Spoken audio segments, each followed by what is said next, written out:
Hi, everyone. Welcome. I'm very excited. I have a very exciting announcement to share with you all today. I'm going to introduce our lead cast for my new film, Kanashimi. We are well into our crowdfunding campaign. If you haven't made a contribution yet, please click the link below. It's on the screen right now. And for those of you that already have contributed, thank you so much. We so appreciate you being a part of this project. And now what I'm going to do is introduce two very special guests that are the lead cast in the film. And it means a lot to me because this is a very personal story and a personal journey. And, it takes a certain sensibility, in order to bring these characters to life on screen. So first, let me introduce playing Adam is the one and only Austin Basis. Austin? Hi. Hi all. You may recognize Austin here if you were a fan of the show Beauty and the Beast on the CW. Austin is most known for playing the character of JT Forbes. JT Forbes. How many lives have you saved over the years? Really? No. That's what you do, Vincent. That's what you are. That's what you'll keep doing. That's a good thing. Austin, of course, has been on many shows that we've seen. He appeared in Homeland, which was one of my favorite shows, and a number of others. And so I'm really, really happy and thrilled to have him on board as Adam. And his counterpart in this is partner in crime. I'd like to introduce the wonderfully talented and beautiful Jackie Misaye. Hi, everyone.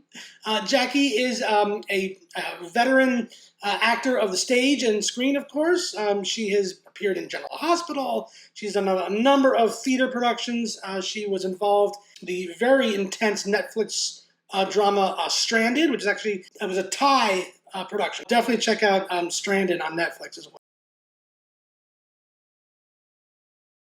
Well, what drew me to it was just the relationship between Kari and Adam and the support and love that they have for one each other. It's easy to love and support someone when things feel right and when the waters are calmer, but our relationships get tested when we're facing emotional crises, financial crises, health crises. I mean, they're all universal problems that come up and feel especially heightened during the last year with this pandemic. And the fact that both of these characters are dealing with all of that, job loss, pregnancy, grief, and yet still choose to face the day-to-day for each other and support one another is just so wonderful to see. And I just treasure those relationships in my life that give me that so much. Cool, awesome, thank you. Austin, what about you? Well, the first thing is the father-son relationship, and that being kind of solidified and played out through baseball and the love and the sharing of the game. And also the experience of grief that I've had in many forms, but not necessarily this one. And so to me, it's important to kind of play the three-dimensionality of a character going through the loss of his father. A lot of things in Adam's life are very similar to mine. And even to the fact is my first car was a red Honda Civic. Which is weird. When I read that, I'm like, I guess I'm going to do this because I have to because now. Of the car, right? Sure. To be. Yes, he has my car. I totaled it, but that's a whole nother story. I think the emotional depth of the story is what I think will, and the positive, not positive ending, but the optimistic ending, that it's not necessarily all cleaned up and tied up in the end, but they're stepping on a new path into the next chapter in their lives in a positive way. And I'm an optimist, so I like movies like that, even if for the most part, it's a hard process to go through for Adam. I find myself always kind of being the opposite of an optimist, definitely a pessimist.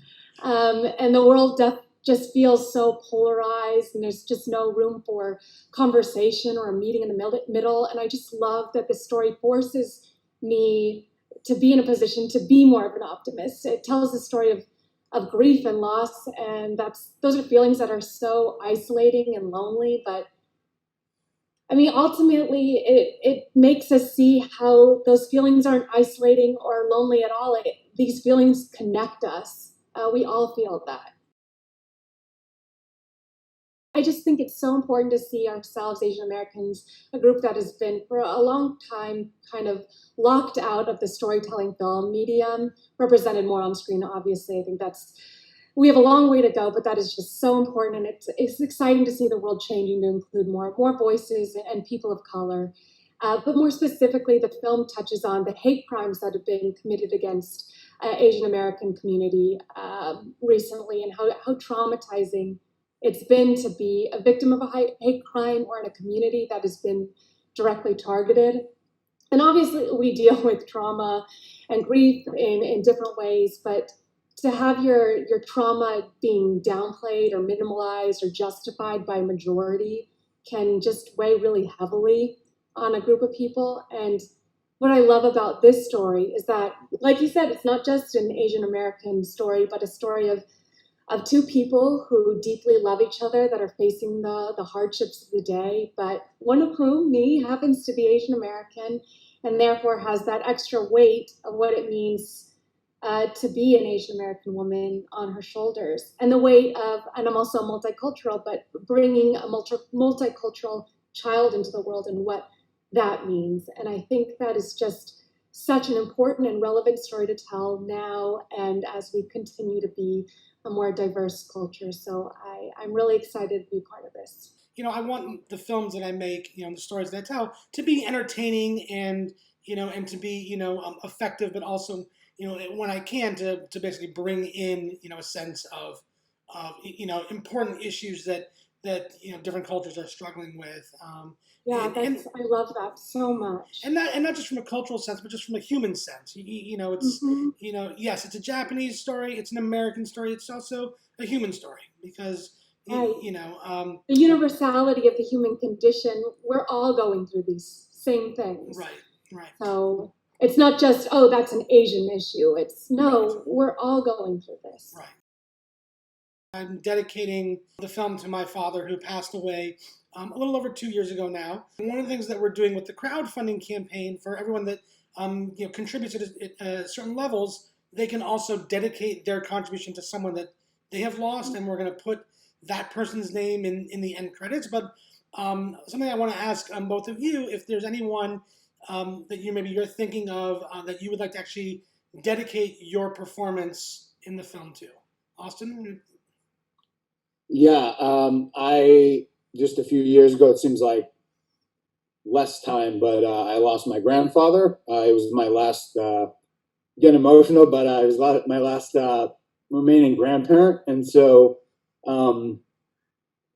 whenever I visit him in Florida, we used to go to spring training games and Mets games and Marlins games. And so I think that, not only the father, but the grandfather connection is important for me too. So I'm definitely dedicating to my grandfather's name is Grandpa Herb Wiedenbaum. And so Grandpa Herbie, this one's for you.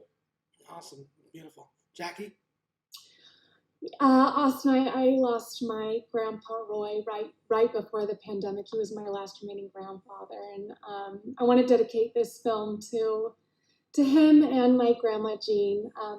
Both my grandparents, they were placed in the Japanese internment camps during World War II when they were children. Even though they were both American citizens, and yet they came out of that experience. That was an experience filled with grief and loss. And they ultimately built a family. They got an education. They led these full, beautiful lives that remained true to their Japanese heritage. And yet they built bridges and created lasting relationships with people of all cultures. And I just think that is so American. And I know he'd be very proud of me. He's a big film buff, both of them. So I would love to live my life a little bit more like my grandpa Roy and my grandma Jean, and I love them both very, very much. Miss them dearly. Beautiful. Thank you both very much. Okay, I want to wrap this up. There's going to be a lot more video content that's coming as we get more into our crowdfunding campaign.